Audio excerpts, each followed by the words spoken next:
Would you look at that? Breakfast is served. Best meal of the day.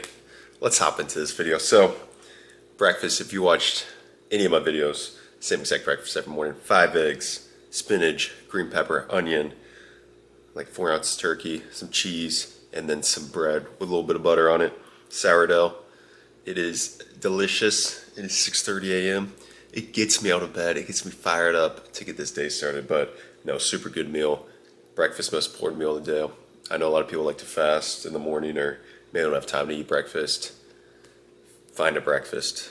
Find something you like, because I mean, this one is 70 grams of protein. It will fill me up for like the next 4 to 6 hours and I feel great. So breakfast, it is the most important meal of the day. But we'll get into the video. Got some fun stuff today. Run some sprints. Actually, sorry, not sprints. Run some conditioning tempo runs. A little chest back workout. Eat some good foods. Q&A. Do some other stuff. Let's go. Let's get into it. All right, we are here at the field. We're going to run some tempo intervals. So what tempo runs are? They're just sub-maximal sprints. So typically run around like 70 to 75% of a sprint speed. And these are really good. One for conditioning, kind of building a good base, but also to complement your speed work. So these are very popular from like track coach, but also in like team field-based sports to kind of, you know, you do your speed. Like yesterday I did my sprint work and I'll do my tempo runs today. So they kind of complement one another. You get to practice the skill of sprinting without actually sprinting. Really good for the lower body, and also it's just some conditioning. Get some aerobic work in, because you're getting these sub-maximal sprints, heart rate's going up, going down, these little intervals. Typically my heart rate gets like 80%. And I wear a Whoop. I really do heart rate based stuff, but just when I look at it, it's usually around there. So get up around there, come back down. So how I'll do these today, I got a box set up. So I'm on this beautiful grass field. Man, these fields are so well kept. I'm so spoiled. It's like a carpet. Should be fast today, but I got 100 meters straight and then a 50-meter walk, 100-meter, 50. So I just set up the walk sometimes. So I do it a number of ways. Sometimes I'll just run straight and then rest for the remainder of a minute and run back. And I'll do sets. Today I'm gonna do 30 total, so I'm gonna do all 30 straight. So I'm gonna run 100 meters. Goal is to hit it in under 18 seconds and then walk 50 meters or for the rest of the minute. So typically I'll just do one every minute. If I walk the 50 meters and there's still like a couple seconds left, I'll just wait there and wait for it. I like adding the walking in. One, it makes it less boring when you're just running and standing there for the end of the minute, but also like it is active recovery. Like if you're walking in between, it can help speed up recovery a little bit, because it is active recovery. So it can be good, and it can break it up a little bit, make it less just standing there monotonous. So it makes it a little more fun. So again, I'll do 30 reps, 100 meter, sub 18.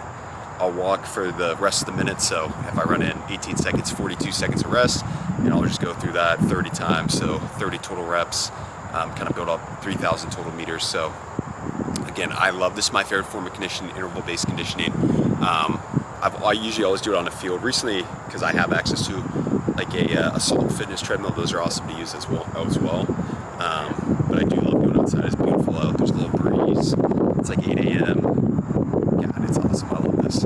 But probably won't be saying that for long. And the thing with interval runs for me, it's either there's some days I just feel like I'm floating, I feel great, and then there's some days where like my legs are heavy and I'm like, shoot, I'm 4 reps in, I got 26 left. But stuff like this, you know, in the grand scheme of things, you just gotta think one bite at a time, one at a time. You can't overthink it. Where it's just 30 reps. Give that guy, I'm just gonna run one. That's all I'm gonna think about. So we'll get into these. It should be fun. I'll warm up a little bit with conditioning. With speed work, I warm up for like 20 minutes. With conditioning, usually I just like to get into it, but I'll do some skips because it is morning. I'm a little tight, so warm up with some skips and stuff, and then yeah, we'll get into it. Let's get rolling. All right, we'll get into the running. Realize there's really not much to show. I'm just gonna run straight walk. So I'll probably show a couple clips of me running, but again, 100 meters. Goal is like sub 18 seconds, and then walk for the remainder of the minute. Go every minute. 30 total reps. But yeah, let's get into it.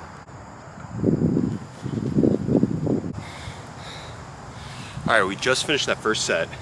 So I said I was gonna do 30 straight, but I'm actually gonna do 3 sets of 10 because I'm running these a lot faster. I'm running them at like 17. Typically I hit them at 18, so I'm running like a second faster. I feel good.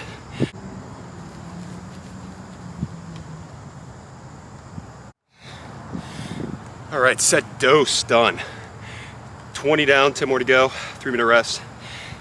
Definitely caught up, getting a little harder, but still hitting those 17 seconds, which is awesome. I don't know how you guys do it, but one thing I always try to do, a cheesy quote I say in my head all the time, is how do you eat an elephant one bite at a time? So just means taking it 1 rep at a time.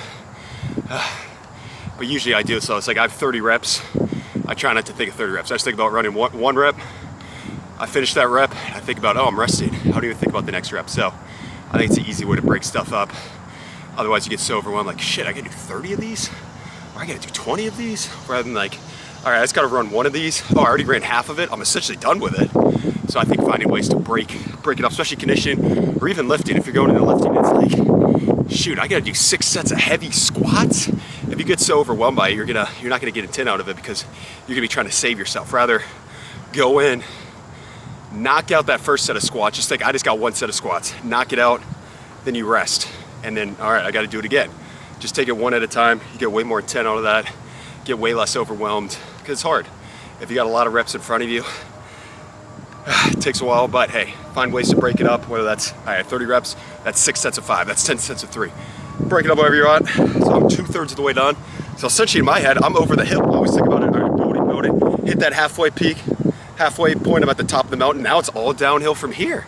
Just 10 reps, that's easy, baby. So that's how I kind of break it up. I probably sound crazy saying that, but that's just how the brain works. So I got 10 more reps, got like another 40 seconds of recovery. Again, feeling good. Hopefully I can maintain these 17, not hopefully, I will maintain these 17 seconds. Yeah, I keep freaking killing it, but I'll see ya at rep 30.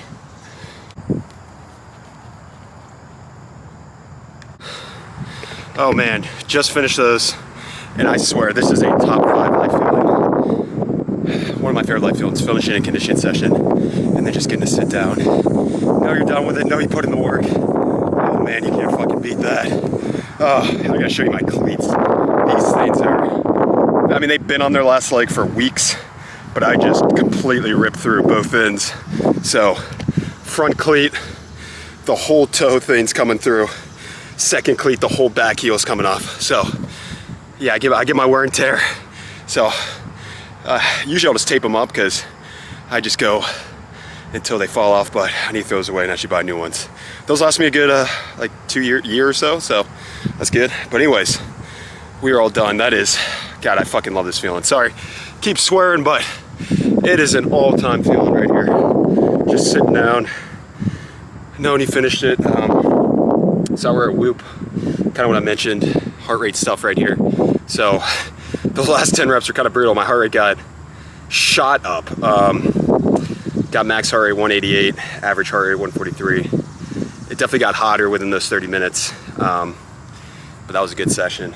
Hit them all in like 17 seconds, which super stoked with because that's faster than I've been running them. But yeah, tempo runs, great to do, especially if you don't really like doing steady state conditioning. Great way to complement your speed work, get some quality meters in, and they're just fun as hell to do. Well, fun as hell when you're done, not during the during, but got that done. Running a couple hours later, snacking now. We got 3 of these Oikos Pros cups, 60 grams protein right here, like 420 calories, put it all in one bowl. Strawberry, delicious.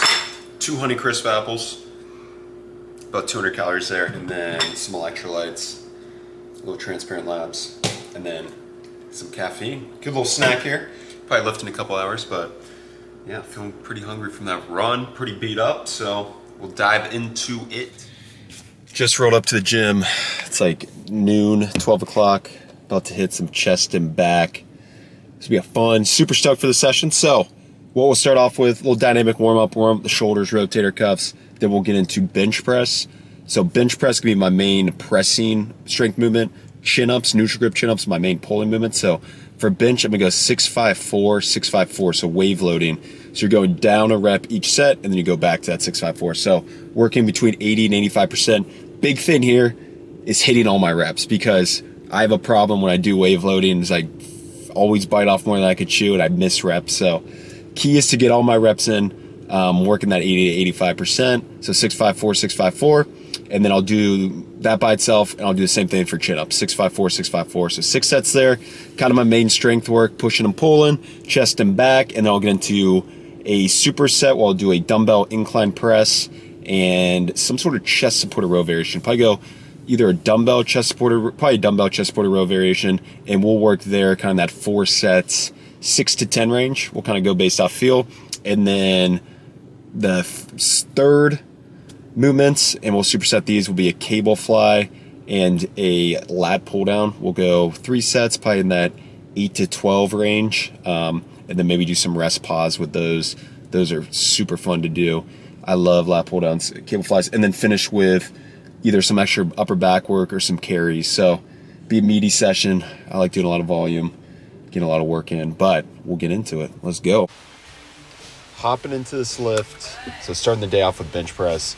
So here I got 305 to kick it off.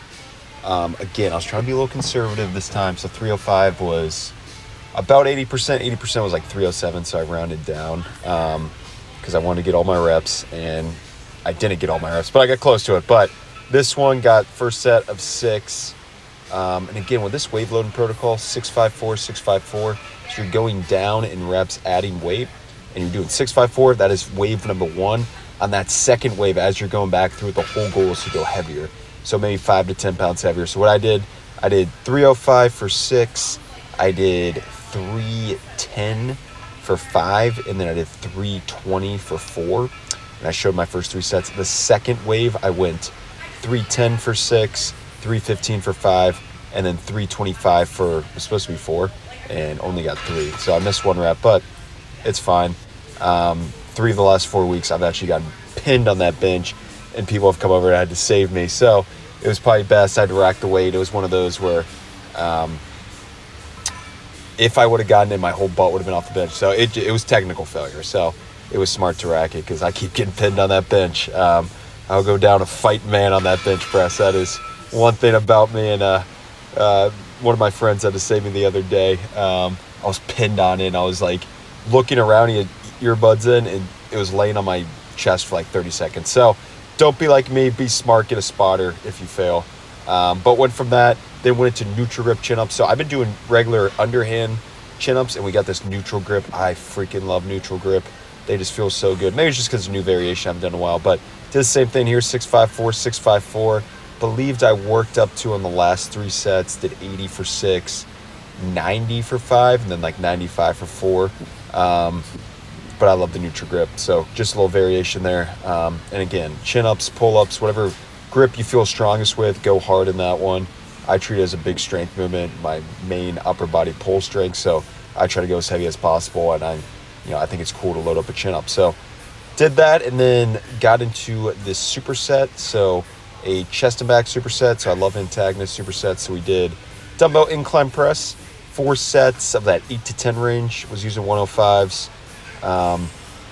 Essentially here pressing, it's so easy to go to failure. So I essentially just went until I couldn't go another rep, and felt pretty good. Definitely a little fried from the bench, and the run was kind of catching up to me, but got that grinder of a last rep. And then on those sets, like there's no way in hell I was getting another one. So maybe it's 1 in the tank, maybe it's failure, whatever it is. But on the other ones, essentially I'm just failing on the last one. And then here, that chest supported row. God, I love this pad. This road pad is so cool because you get such a big stretch at the bottom, really reaching at the bottom, and then you can shove those elbows back in a nice range of motion. So much better. I love it. And you're a little more over top than like a traditional bench, but obviously spoiled here with that. But you can obviously do it on a regular incline bench. You can actually do it on the same incline you do your dumbbell bench in, just flip it over, and it'll work perfectly. So went from that, and then I went to cable raise, so cable flies. Here I did more of a mid incline. I've been going high to low where I've been a little more bent over. On this one, had it set at like that chest height. It was trying to stay more upright, and man, that stretch was awesome. I love it. It's almost like if you ever do like a pec deck machine, it's that same like angle. Oh my God, it was awesome. So I ended up doing a rest pause method for all 3 sets. So typically rest pause, you go to failure, rest about 20 seconds, and then try to get as many extra reps. Typically, I would just save it for the last set of this, but I did it for all 3 sets, kind of playing around with it. A little aggressive because rest pods are very fatiguing. You do want to save it for maybe your last set, maybe do 2 sets, maybe 3 is a little aggressive, but I ended up getting like 8 to 9 reps on that first one, and then like 2 to 3 extra there. And I mean, it's good. I mean, it's a great method to use. Rest pause is awesome. You can get some of those extra money reps, and those money reps are those reps that are close to failure or beyond failure that are super important for hypertrophy and muscle gain. But, you know, obviously use them sparingly. Not every set. You know, maybe a little aggressive using it for 3, but if it works, it works, and I enjoyed it. So did that, and then got into these lat pull downs here. So lat pull downs, same thing. I did about 8 to 10 range, and then did that 20-second rest pause and went till failure again. So lat pull downs, I love this the mag grip, where it's that neutral grip, just reach and pull it down right there. Lat pull downs, good movement, good secondary movement. Obviously with chin ups in that day, I did 2 vertical pulls, 1 horizontal pull. So the next day I'll probably do more rowing, but it's just a good overall movement. I mean, it doesn't, I don't know if the science shows if it correlates to chin ups. If you have a stronger lat pull down, you have a stronger chin up. I don't know if there's any correlation. That'd be cool to see, but I like doing both. So throwing those both in, and then I just finished with some Zercher shrugs. So Zercher shrugs, been implemented the last couple of weeks. I've always done some Zercher carries, so saw this actually on a video of another strength coach doing it, and it was awesome. So really enjoyed that. So these have been fun. I've just been blowing it up, 3 sets of 20. I'm trying to pause and squeeze at the top for like a second and really hold it. And plus, I never really do much trap work. So Zercher shrugs, they hit kind of that mid trap, which you don't get with traditional shrugs. So just a fun movement to throw and keep the shoulders healthy. But it was a great lift. Back from the gym, in the kitchen, whipping it up. Nice chest back pump. Oh, great session. Always a great session when you get that in. But what we got going, chicken. And actually let me know if you guys got any go-to seasonings. So on this chicken I threw a little salt, paprika, and chili powder, which I like, pan fried. But if you guys got any go-to seasonings, hit me in the comments. I still laugh at somebody made fun of my peppers. But if you got any good seasonings, I mean, I got a bunch of seasonings. I don't know what I'm doing. I just toss seasonings on. And usually they taste good, but I could eat anything and it will taste good. So I got that, and then got some tortillas heating up. I'm just gonna make 2 wraps. So a little tortilla, little tomato, pickle, onion, little honey mustard, bunch of chicken. Can't go wrong with that. My parents are coming up, so going out to dinner later, so want to save some calories. But anyways, yeah, get this meal in. I'll show you what it looks like. This is what we're looking like. I swear there's other stuff under there, but it's like 10 ounces of chicken, a bunch of pickles and tomato, and a little bit of honey mustard. It's like 600 calories, ton of protein. Let's go. This will be delicious. Trying to save some calories. As I said, going out with the rinse later, so you know, obviously want to eat some good later. But I think it's supposed to be like 2,200 calories. And again, like with tracking calories, I'm kind of going back to it, but my body weight has been, shoo, I'm the lightest I've been. I was 193.9 this morning.